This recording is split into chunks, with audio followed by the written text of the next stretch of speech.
Hey, Frank Zaylor here. It's been a while. Um, Something pretty interesting happened last night. Took a couple of cars that were pretty basic setups. Kind of the same, one small block, one Pontiac. Cars about the same weight. Gears were close, tires were close. And when I was a kid, I read a lot of hot rod books and motor building books, probably like you guys did. And in most of them, from what we learned as a younger person, is that even older cars would come with 410 gears, and I even heard stories of some famous builders that would say a 410 gear is a street gear. It doesn't ever belong in a race car. Well, last night I had to change my way of thinking. I actually had someone tell me, the person that owned the Pontiac, that he felt that he had too much gear in it. And being it was a 410, I was thinking to myself, I go, he's out of his mind. And he probably needs more gear. Well, let me tell you what happened. We backed the Pontiac off the trailer and give you a short rundown on it. It's a 400 hydraulic roller. It was kind of built for like about a 6,500 RPM deal. Well, Pontiac's a little different than everything else. You got to learn your product and what it does and how it does. And I always knew a Pontiac was a torque motor, but I figured with, a late model designed hydraulic roller cam with hydraulic roller lifters and chromoly retainers and the proper springs and chromoly push rods, that I should be able to get 6,000 out of it pretty easy, because that's really nothing. He went down the track shifting about 6, because that's where we determined that probably is the best course of action, and it went 1240s. And I knew it was not what it should have been. It should have made more power than that. It should have had more mile an hour than that. And it definitely should have had a better ET than that. Well, last night, after a couple passes, of course, like I said, it ran 1240 right off the trailer, right where it left off, shifting at $6,000. The driver of the car short shifted it, and lo and behold, pow, it ran 1190s. And it picked up about 4 miles an hour and dropped not quite a half a second, but almost, which was amazing. Then I put my driver in the car right after that. And the only reason I did that is because he just has a tremendous amount more seat time, and he could give me better feedback on what it felt like, as far as maybe if it was laying over, if it was pulling hard. I could get more feedback from him.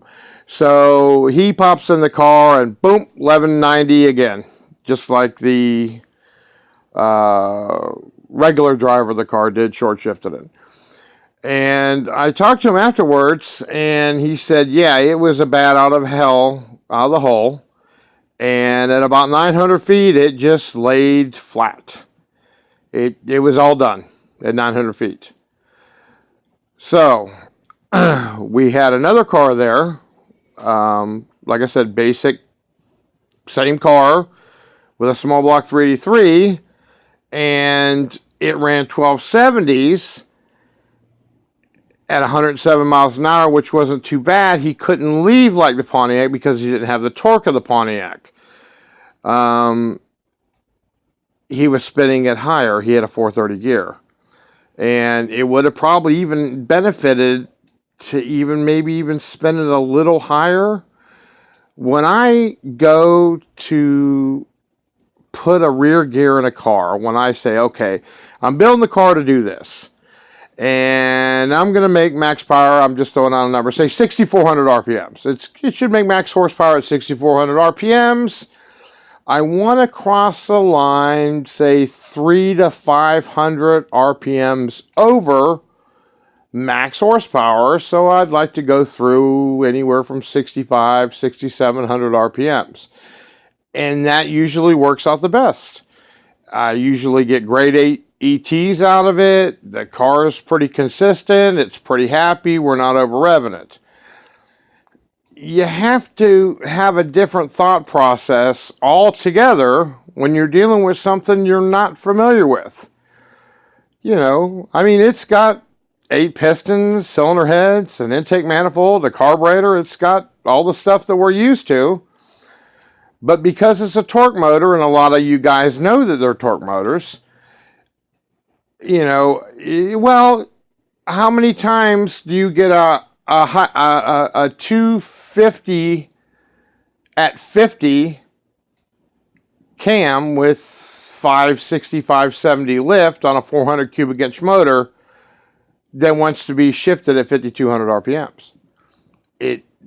In our world, with Chevrolets and even with Dodges, it just really doesn't happen.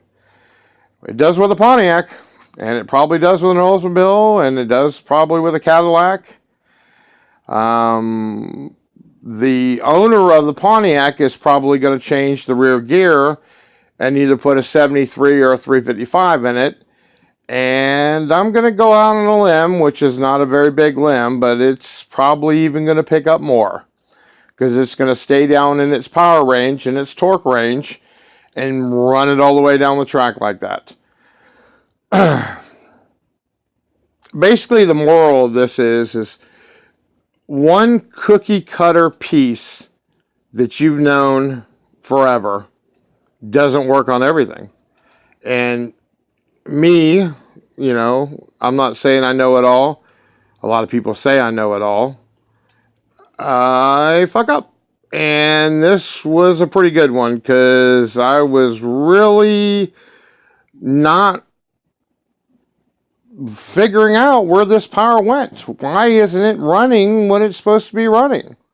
You know, I even had a thought in my mind of actually shifting it higher, and not thinking about shifting it lower. And the thing is this happened to me a long time ago, and I should have remembered this. A good buddy of mine was running in a class that he had to run 1300 or slower to make it to a division finals. Well, his car was running like 1265, and I said, hey, I can't remember his name. I think it was Joe. I said, hey, Joe, how are you going to slow your car down? You going to, you know, knock your back barrels closed or something like that? And he goes, no, I'm going to short shift it. I said, okay, that's cool. It's a 400 small block, and I think he was shifting it at 58 to 6,000. And I actually did say it to him. I said, you know, you got to be careful. It might actually pick it up a little bit. Now, I'm thinking to myself, maybe a tenth, okay? Well, he goes down there, and I don't know where he short shifted it, maybe 52, 5,300. He comes back, and he goes, well, it didn't run 1260s or 1270s. I said, what'd it run? He said, 1220s. He goes, it just went the fastest pass it ever went. Short shifted it. And I go, well, there you go. Okay? Out of all the things to look at when you're building a car, or when you're taking a car to a track, or what you're doing, we work on the timing, and we work on the jets, and we work on everything else. Let's not forget something that's sitting right in front of us. And stock eliminator racers and super stock racers are really good at it. They'll actually stagger their shifts. They'll shift first to second at an RPM. I'm throwing something out. They'll shift first to second, say at 7 grand, and then they'll shift second to third, maybe at 6,600, and their car goes faster if they would have shifted at 7 at both. Because of the way the gear ratio drops and so on and so forth. So there's actually time in shifting at little small intervals in between shifts. Getting the gear ratio to where you're crossing the line to make maximum ET, maximum mile per hour on most cars is pretty simple, or relatively simple. On some cars, it's a lot more difficult. And in this particular situation, we were just way off. And there's more to come on this. We're going to do a little bit more testing.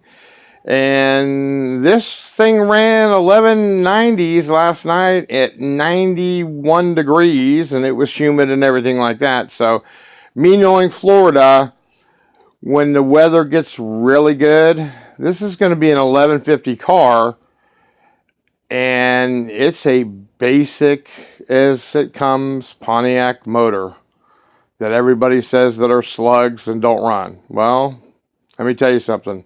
This one runs.